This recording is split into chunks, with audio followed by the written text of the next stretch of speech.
పేరు పేరున ధన్యవాదాలు చెప్తున్నాను. అట్లే సుదీర్ఘ ప్రాంతం ఇప్పుడు చెన్నూరు నుంచి వచ్చిన సర్పంచ్ కృష్ణ గారికి కూడా ధన్యవాదాలు. ఎందుకంటే చనిపోయినాక మనందరం గంగకు పోతాం.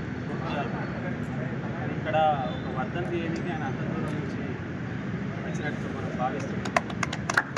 నిజంగా అమరత్వం అంటే ఏంటంటే మరణం లేని వాళ్ళే అమరుడు. మనిషి ఎన్ని రణాలు చేసినా చివరికి మరణం కాదు. కానీ ఆ మరణాన్ని కొంతమంది మాత్రమే జయిస్తారు. అందులో కోనపూడి రాములు కూడా ఒకరు, కోనపూడి సాంబశివరావు, కోనపూడి రాములు కూడా ఒకరు. అట్లే చాలామంది అమరవీరులు కులానికి ఒక్కరు ఉన్నారు. ఇవన్నీ కూడా వాళ్ళ నక్సలైట్ ఉద్యమంలో కానీ లేకపోతే ఇంకా ఇతర ఉద్యమాలు ఉన్నప్పుడు వాళ్ళు చనిపోలేదు. ఎప్పుడైతే రాజకీయాలను ప్రభావితం చేయాలని వాళ్ళు కంకణం కట్టుకొని మెయిన్ స్ట్రీమ్ డెమోక్రటిక్ పాలిటిక్స్ వచ్చే తరుణంలోనే చాలామంది హత్య చేయాలి. మొన్న కూడా మన టీఆర్ఎస్ ప్రభుత్వం గత ప్రభుత్వం ఉన్నప్పుడు కూడా చూసాం. వరంగల్ కేంద్రంలో కూడా ఒక పద్మశాలి బిడ్డలు కూడా చంపినట్టు. తర్వాత అట్లే మన మహబూబ్నగర్ జిల్లాలో కూడా ఒక ముదిరాజు బిడ్డలు చంపిన కేసు. ఇట్లా మనం చూస్తూ ఎగ్జామిన్ చేస్తే తెలంగాణ వ్యాప్తంగా జిల్లాకు కులంకు ఒకరిని ఇద్దరిని ఎవరైతే పొటెన్షియల్ ఉన్నదో పొలిటికల్గా ఇన్ఫ్లూయెన్స్ చేయగలుగుతారో వాళ్ళు చంపే ప్రయత్నం చేశారు, చంపారు. వాస్తవానికి ఈ పోరాటంలో వాళ్ళు అమరులు అయ్యే కంటే హత్య చేశారనేది మనం ప్రబలంగా నమ్మవలసిన అవసరం. ఎందుకంటే ఇవాళ సాంబశివుడు లాంటి వాళ్ళు లేకపోతే మారోజు వీరన్న లాంటి వాళ్ళు బతుకుంటే వాళ్ళకి ముఖ్యమంత్రి పదవి అనేది అత్యంత ఈజీ. మీరు కంపేర్ చేయొచ్చు. ఇప్పుడు ప్రభుత్వంలో ఉన్న వాళ్ళని వాళ్ళు ఏం పని చేశారు, వీళ్ళేం పని చేశారు, వీళ్ళ నాలెడ్జ్ ఎంత, వాళ్ళ నాలెడ్జ్ ఎంత అని ఒక బేరీజ్ వేసినప్పుడు మనకు తెలుస్తుంది. ఎందుకంటే రాజశేఖర్ రెడ్డి చనిపోయినప్పుడు క్రాష్ ల్యాండ్ నల్లమలలో హెలికాప్టర్ క్రాష్ ల్యాండ్ అయినప్పుడు టీవీలో ఇంటర్వ్యూకి సాంబశివరావు ఇచ్చారు.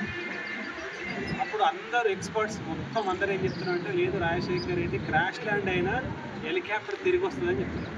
మనిషి బతుకుతాడు, తిరిగి పాసిబిలిటీ అని చెప్పి. కానీ సాంబశివుడు క్లియర్గా చెప్పింది క్రాష్ ల్యాండ్ అయితే ప్రమాదం, అందులో చనిపోవచ్చు. ఒకవేళ క్రాష్ ల్యాండ్ కాక సేఫ్ ల్యాండ్ అయినా అక్కడ బతకలేడు. ఎందుకంటే నల్లమల్లలో ఇంచు జాగ తెలిసిన పట్ల బహుజన కులాల నుంచి వచ్చిన నాయకత్వానికి ఎంతో గొప్ప నాలెడ్జ్ ఉండేది. కాకపోతే దురదృష్టవశాత్తు మనం కులానికి ఒకరిని కోల్పోయినాం.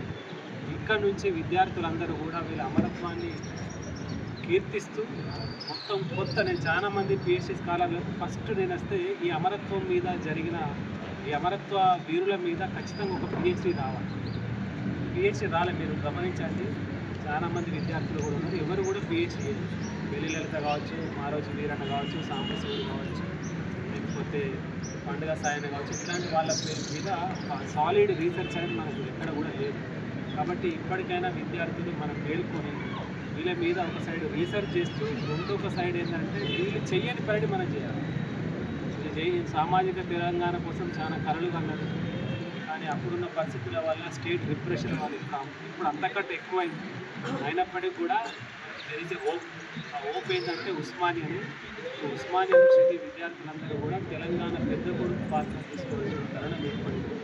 ఈ తెలంగాణ పెద్ద కొడుకు పాత్రను మనం పోషిస్తే ఖచ్చితంగా మన కుటుంబాలు, తెలంగాణ సమాజం కాకుండా ఇలాంటి అమరులకు అసలైన నివాళి మనం అందించడం వల్ల ఆ దిశగా విద్యార్థి మిత్రులందరూ కూడా విద్యార్థి నాయకత్వం కూడా ఖచ్చితంగా ఆలోచించాలని కోరుకుంటూ ఈ అవకాశం ఇచ్చిన మిత్రులందరూ కూడా పేరు పేరుగా ధన్యవాదాలు.